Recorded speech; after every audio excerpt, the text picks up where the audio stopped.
All right. Well, I love her so much. I love Faith Rivera so much. So I think next month, let's just move right into Holy Now. It seems like a natural, flow of what we're all talking about here. Yeah. Got it. Got it. It's everywhere. Okay. So on this last Sunday in April, that began with Easter on the first Sunday, I want to refresh our memory of what we talked about on that first Sunday. If you recall, we considered that a month that began with Easter is the perfect month for us to turn our full attention to the meaning of Christ, but in a different way than many people do during the Easter season. We decided to focus not only on the Christ that lived within Jesus, but on the Christ that lives in all of us. Now, to many people, what I just said, that Christ lives in every single one of us, no matter who, no matter where, no matter what religion or no religion, no matter if that energy is called by any other name. To say that might seem to some not only audacious, but downright blasphemous. So I want to say this.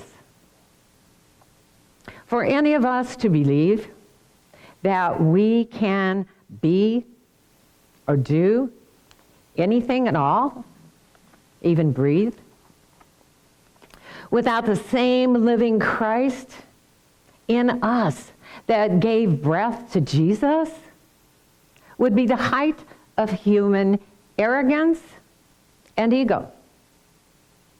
Jesus, with all those miracles that he could have taken personal credit for, said, I of myself can do nothing, and neither can we.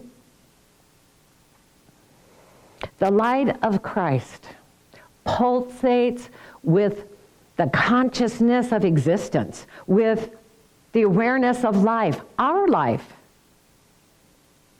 We are animated by the vibration and energy of that holy light. We can't move without it.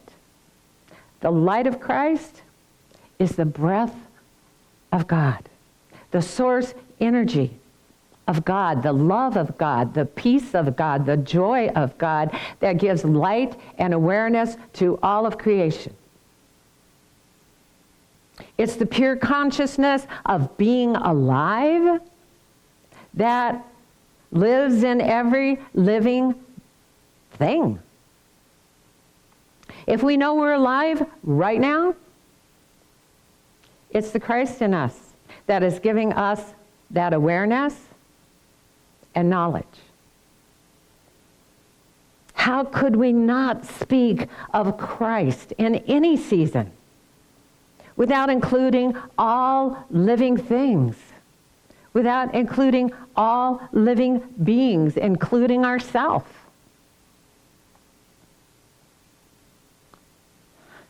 When Christ is the high vibration of our inner being, of our soul, of our spirit, the inner self to the outer form and expression of our human self. The same high holy energy, that fundamental energy that caused Jesus to rise into greater and greater awareness of the power of his Spirit, is the same high, holy, fundamental energy that causes us to rise in greater and greater awareness of the power of our spirit. We read in the way of the heart, Allow yourself to rest in the simplicity of this truth. I am pure spirit, undefiled and unaffected by anything or anyone. I am given full power to choose, and therefore to create my experience as I would have it be. We can have it be rough, or we can have it be easy. We can create experiences brought about by balance or intensity. Which brings us to the title of today's talk, Consistency over Intensity. And the title came to me, as it sometimes does, when I was listening to one of my fitness trainers on the computer on my treadmill. It's a very inspirational time for me. And he was talking about how people often work out intensely, but sporadically, trying to get 5 months of exercise into one workout. And he said, or else they work out intensely but do nothing the rest of the day, throughout the day. It does little good to work out and sit on the couch the rest of the day. They do nothing to support their fitness journey, like eating well, or getting good rest, or going for a walk or two, or parking further away from the entrance to the grocery store. And so they don't progress or in their physical fitness. He said it's consistency over intensity that enables progress and brings about overall fitness. And I thought to myself, getting fit physically requires the same mindset and dedication as getting spiritually fit does. If we want to make progress in our spiritual fitness and live spiritually conscious as we have this human experience, we need to consistently practice spiritual awareness every day and all the moments within our day so that we have a spiritually fit perspective on life in this world, so that we easily make progress in our experience of more and more of what we want as we live it, so that we experience more and more joy in living it, so that we develop a heightened sensitivity and awareness to inner guidance in all that we do. Pure spirit, the Christ in us, is there right now within each of us and only awaits our awareness of it, only awaits our knowing it's there. We won't be more spiritual tomorrow or the next day or even after we leave here than we are right now.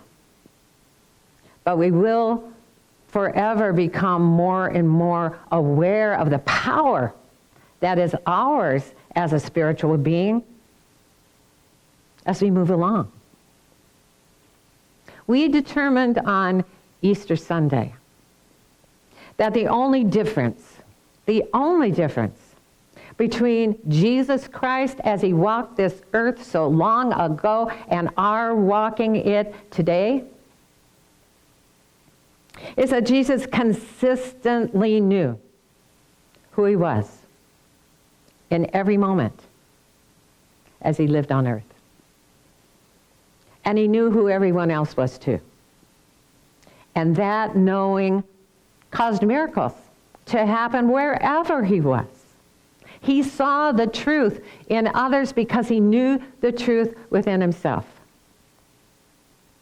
Now, most of us know that it's what we do every day rather than once in a while that makes all the difference in succeeding at doing anything.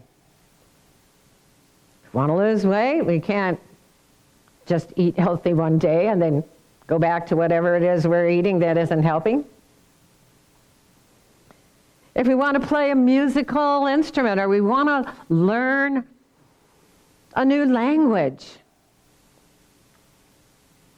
if we're not consistent in our practice, it's like starting over each time we get around to practicing again.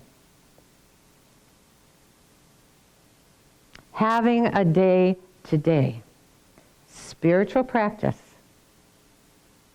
that heightens our awareness of our spiritual nature, one that quiets our mind and centers us in peace and causes our spirit to rise in us, and then consciously supporting our practice in all that we do throughout the day, keeps us heading in the direction of greater and greater spiritual fitness.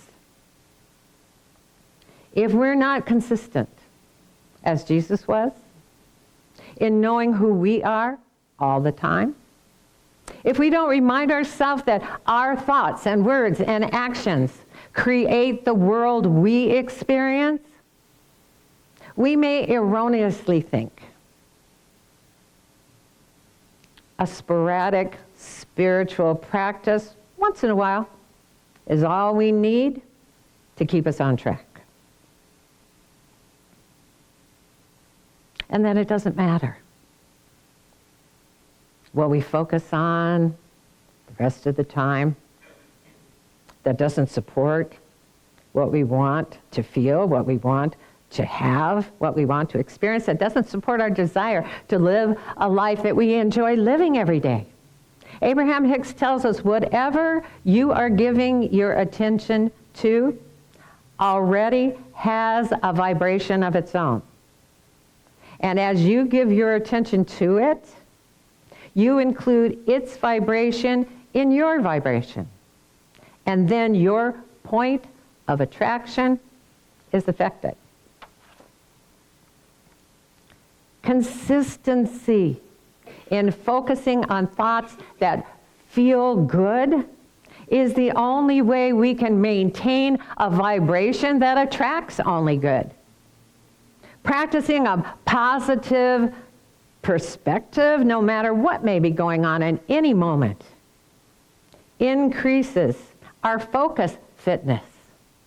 We live in a world of contrast, and it's so easy when our focus isn't spiritually fortified through consistent practice for us to become distracted by negativity and the worldly happenings that are caused by the vibration of the misguided and misdirected thoughts of the human ego, our own and that of others.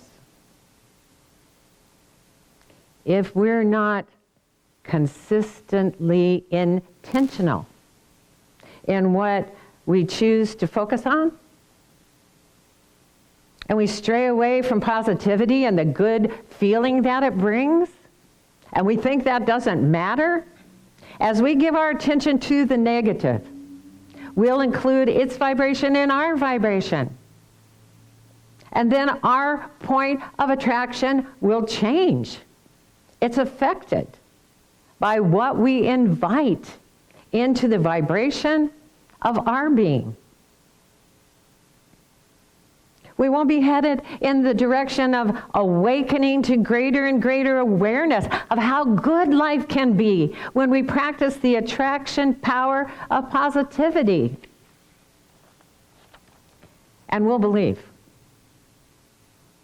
and it'll be easy to do, that the world has power over our life and all of our experiences rather than our own power as a spiritual being. In the Way of the Heart we read, "You are pure spirit. Therefore you are to know, I am only this. And in each moment, regardless of what I believe I see, regardless of the feelings that arise within my awareness, I and I alone am wholly 100% responsible for them. No one has caused them. No great force in the universe has made this perception well up within my consciousness. I have selected it.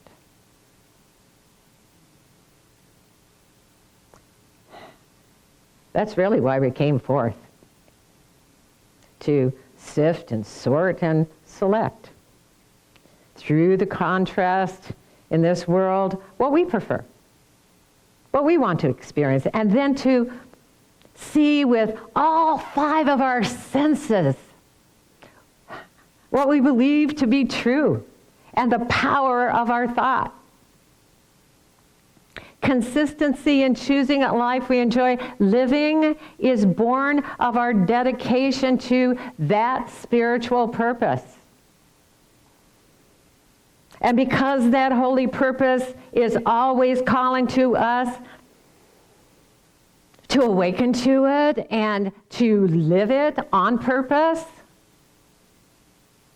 when we're not dedicated to awakening, because we're distracted from our purpose, we'll often find the motivation to get back on track through an intense situation.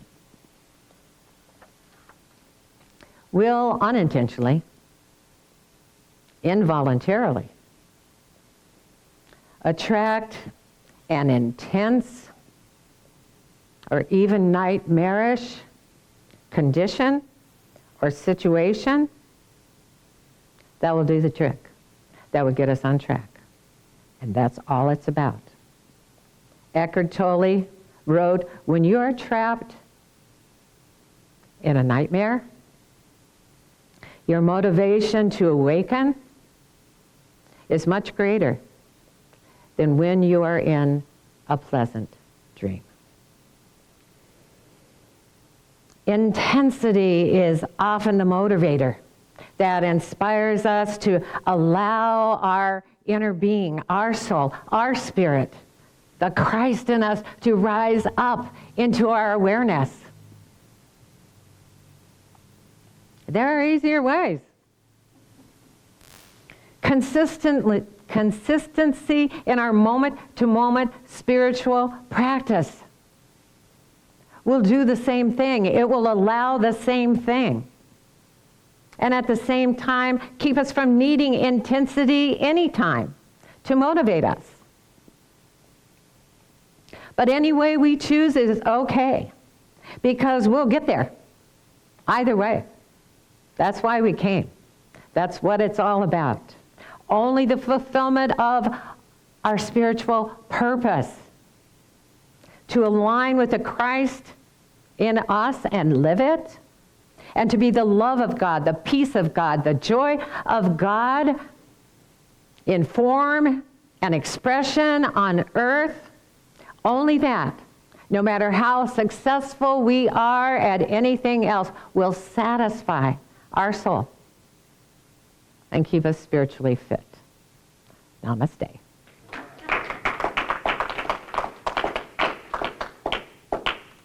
Go out and flex our spiritual muscle today. Okay, well, this is the time of our service when we get to say thank you. Thank you for being here. Thank you for being brave enough to be called upon again.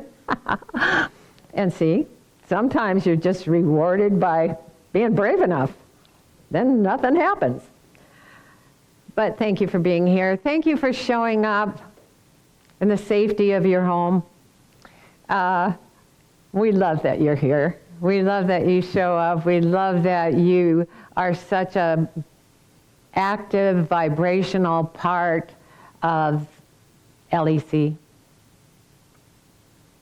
We love LEC. We love being LEC together. There's nothing more beautiful than to just put out this vibration every Sunday. It's a beautiful thing to do. It's a powerful thing to do.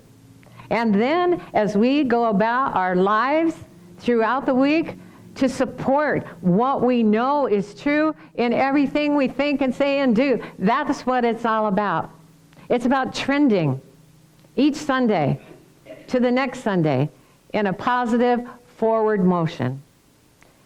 And so thank you for your support of that, for your support of that physically being here, for being here live stream. And thank you for your financial support, because as beautiful as this form of expression is, it's only possible because of you. And so if you heard something today, because I know those of you who listen regularly, who come regularly, already support us. That's why we're still here. But if you heard something today that you feel grateful for, something maybe you didn't hear before, or you heard in a different way, and you just want to say thank you, we'll say you're welcome. And if you want to know how to support us financially, how to express your gratitude financially, then our wonderful, powerful treasurer, Dr. Jamie Phillips, is here to tell you how to do that. I don't know, your talk made me just want to sing, ease on down the road. Okay, that's enough. Don't make me sing. No. Okay, what a powerful talk. Thank you so much. Whew, My joy. Thank you. And if you'd like to donate to the Life Enrichment Center, there's several ways you can do it if you're watching this online. You can go to facebook.com/Life Enrichment Center. We have a donate button on that page. You can go to our website where you'll find Reverend Stephanie's podcast and the video replay in the next few days. And that website is lecflint.com and /donate, or there's a donate button on that page. You can go to PayPal, and our email for PayPal is lec2512@gmail.com, and it's a great way to donate. And lastly, you can mail in a check. Our P.O. Box is Life Enrichment Center, P.O. Box 321-294, Flint, Michigan 48532. And here in the sanctuary, we're going to be doing an offertory while we listen to the beautiful voice of Marcia Allen singing in this very room, and followed by gratitude prayer from Reverend Stephanie. Thank you.